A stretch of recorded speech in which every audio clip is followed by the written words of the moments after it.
Good morning, happy good Friday. আজকে সবার holiday, আজকে গুড ফ্রাইডে, তাই ব্যাংক বন্ধ, তাই আমারও বেরোনো হয়নি। সবাই কেমন আছো, কি করছো জানিও। অনেক দিন পর ছাদ বাগানে এলাম। ছাদ বাগানটা একটু অন্যরকম আবার সেজে উঠেছে, অনেক ফুল, অনেক গাছ, নতুন নতুন অ্যাডিশন হয়েছে। এই দেখুন, এটা কি গাছ আমি জানি না, আপনারা জানলেন যদি আমাকেও একটু জানাবেন।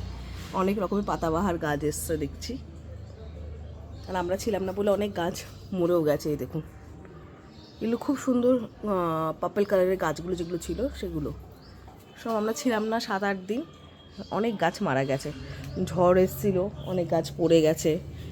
তো একটু ক্ষতি তো হয়েছে অবশ্যই, বাড়িতে লোক ছিল, জল দিয়েছে, তারপরও গাছের দুর্গতি অনেকটাই হয়েছে, কারণ অনিমেষের মতন যত্ন হয়তো অনেকে করতে পারবে না। গরমে না গাছগুলো পুরো শুকিয়ে শুকিয়ে এসছে। দেখুন কত রকম কালারের জবা আছে, লাল, হলুদ, সাদা, খুব সুন্দর সুন্দর জবা ফুল ফোটে এই গাছে। এখন ফুলের সংখ্যা অনেক কমে গেছে, এখন নানা রকমের পাতাবাহারি গাছ এসছে। এই গাছটা একদমই মরে গেছে, খুব সুন্দর সুন্দর ফুল দিত এই গাছটা। আছে এখনও কিছু কিছু ফুল, কিন্তু গাছটা একদমই শুকিয়ে গেছে। ওপরের গাছটাও একদম শুকিয়ে গেছে, অনেক গাছ দেখছি এখন শুকিয়ে গেছে। আমি তো প্রায় 20-25 দিন পর ছাদে উঠলাম, ছাদে ওঠা হয় না আমার।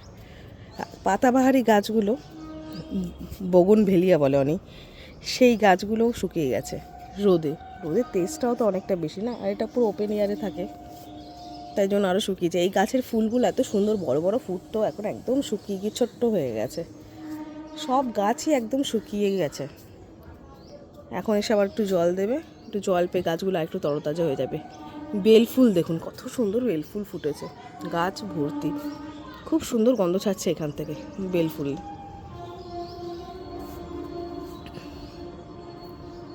সবার আজকে কী প্ল্যান, কীভাবে সবাই সেলিব্রেট করছে জানিও। সিরামে যাব, বহুদিন ধরে ইচ্ছা সিরামে গিয়ে 1-2 দিন থাকবো। সিরামে সুইমিং পুল স্টার্ট হয়ে গেছে, কিন্তু ওই যে অনিমেষ যেতে চায় না, গাছ ছেড়ে, আর যাওয়া হচ্ছে না। তো আজকে ইচ্ছে আছে যাওয়া, জানি না কতটা উপায় হবে। মাকে অনেকবার আসতে বলেছি, মা আসছে না বলে আরও যাওয়া হচ্ছে না, কারণ কি একা ছেলেকে নিয়ে গেলে নিজেরাও খুব বোর হই, অনেক যেতে চায় না। তো দেখি যদি আজকে মা আসে তাহলে আবার যাবো, আর না আসলে একাই যাবো ছেলেকে নিয়ে। এখানে 4টে ফুলের গাছ লাগিয়েছে, ফুলের না পাতাবাহার গাছ লাগিয়েছে, ভালো লাগছে দূর থেকে বেশ। এটা একটা নতুন জিনিস কিনেছি, ছাদের মধ্যে জামাকাপড় মেলতে দেয় না বলে আমি স্ট্যান্ডটা কিনেছি, যাতে এখানে অন্তত জামাকাপড় মিলতে পারি। কারণ কি ছাদের মধ্যে দড়ি টানালে ওর নাকি গাছেদের অসুবিধা হয়, তো এত বড় ছাদে জামাকাপড় মেলার আমাদের জায়গা নেই, তাই জন্য এই স্ট্যান্ডটা কেনা হয়েছে, যাতে এখানেই মেলা যায়।